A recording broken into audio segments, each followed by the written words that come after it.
Now on 105.9 FM and streaming worldwide on the WMAL app. O'Connor and Company.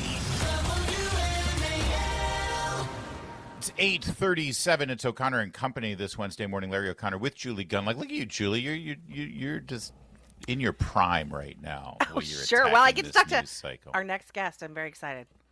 We are always excited to talk to Mollie Hemingway, especially when we're talking to her about this guy.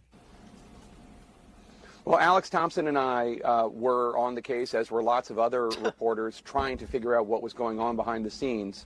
But the bottom line is the White House was lying, not only to the press, not only to the public, but they were lying to members of their own cabinet. Mollie Hemingway is the editor-in-chief of the Federalist and a Fox News contributor. Mollie, you know what? It's like when Phil Jackson was the coach of the Bulls when he had Scottie Pippen and Michael Jordan, and it's like you just roll the ball out and say, have fun, guys. So here you go. Mollie, Jake Tapper, Biden. Go ahead, Mollie. Just take it from here. Well, when the news came out that this book was coming out a couple months ago, I was so apoplectic with rage over it. And then it just yesterday when this media tour happened again, I revisited everything again. When Jake Tapper says he was on this story, the only way to explain that is that he was covering it with his body and smothering it with a pillow.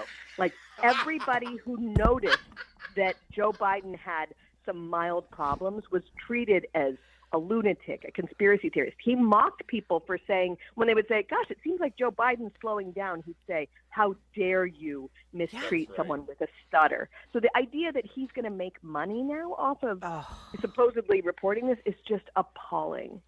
Well, and of course, the lies of Jake Tapper go all the way back to the Russian collusion hoax at the beginning of the first Trump administration. And well beyond that, he was the one who sort of so-called broke the story.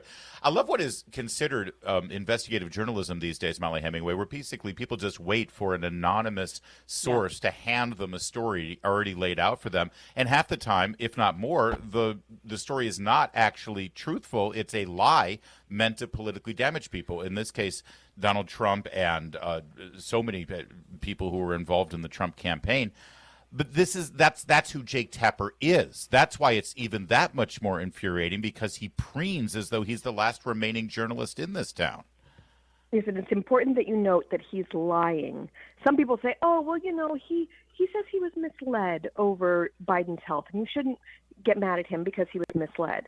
It's the same thing as the Russia collusion hoax story. He was told by Democrats that something was happening, and he regurgitated it without any skepticism with the Russia collusion hoax. When everybody in the world could see Joe Biden was slipping, but Democrats told him he wasn't, he did their dirty work for them. And now you have Democrats saying, oh, it's not that he was slipping, it's that they lied to us.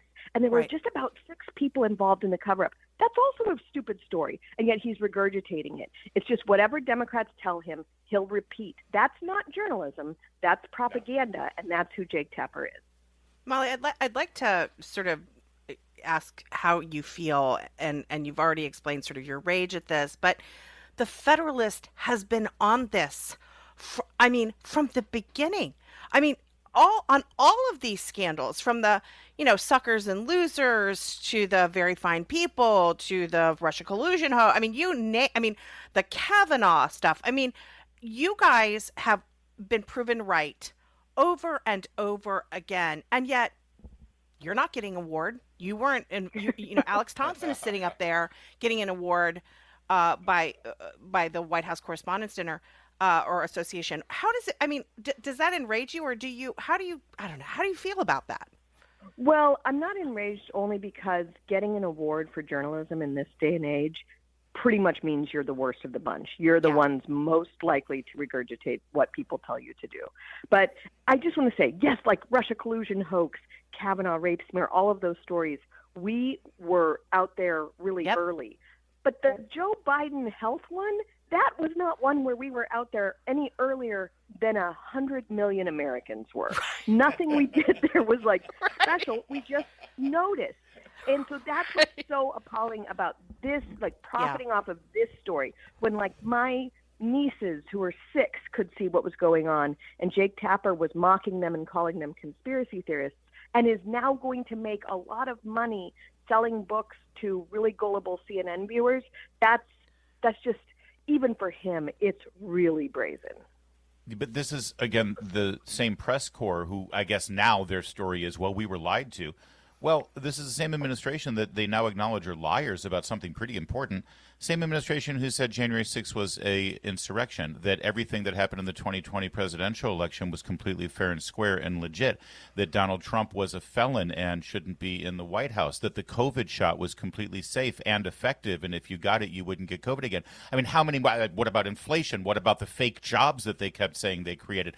Lie after lie after lie. The entire Biden presidency was a castle of lies. If they were truly curious journalists who now acknowledge they were lied to about this, maybe they should revisit those stories, Molly. I don't know. I'm just, pardon me for maybe doing their work for them at a story meeting this morning, sort of throwing things out there as an editor would.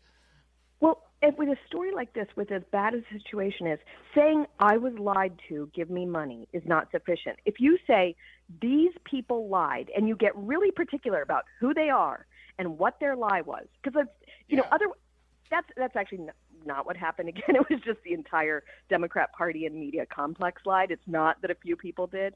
But if you were going to really try to do anything other than a media reputation rescue operation, which is what this is, you would be reporting facts and details about who did what. And the other thing is, if it was such a bad thing here, why aren't we talking about a massive investigation? Why aren't the Republicans in Congress also saying, digging into this, having Karine Jean-Pierre actually have to testify about why she lied about Biden's condition, everybody else in the Biden White House, every Biden family member. You mentioned J6. That's what they did. They did this committee where everyone had to spend so much money on lawyers and subpoenas and everything. Why not do it on this? It seems important. Who was lying to cover up for having a person that had no mental ability to be president? Exactly. And that's the key, because they're acting like this is a political story and it was about the election. No, it's about who was running the country. That's right. And if he wasn't capable, who was actually ordering that auto pen? Molly, we love you so much. We love you and your husband, Mark, and your whole family. And I want to just reiterate here, because it's easy for us to complain about the media. I know Molly well enough to know that your rage about this and how apoplectic you are and we are, it's because we want a good press in this town. We respect the First Amendment. We want there to be freedom of the press. It's behavior like this that undermines the right to a free press in this society. They're their own worst enemy. They're our enemy when they act this way. Exactly. There's so many people in this town and in this country, in the media, who are operating as propagandists on behalf of the regime. That's not good for a free society. Right. We need a better class of media, and we need to stop rewarding these people who are so bad at what they do. Thank you, Molly. Well said. Thanks, Always Molly. Good to talk to you. Don't be a stranger. You should be a regular, for crying out loud. Well, I know it's, I'm a you don't have a lot going on in your life. I'm a regular listener, and I love listening to you guys every morning. Oh, that's very kind of you. Thank you very much. And Thanks, we're Molly. also excited about National Treasure 3. I'll just leave it at that. Are you? Jeez.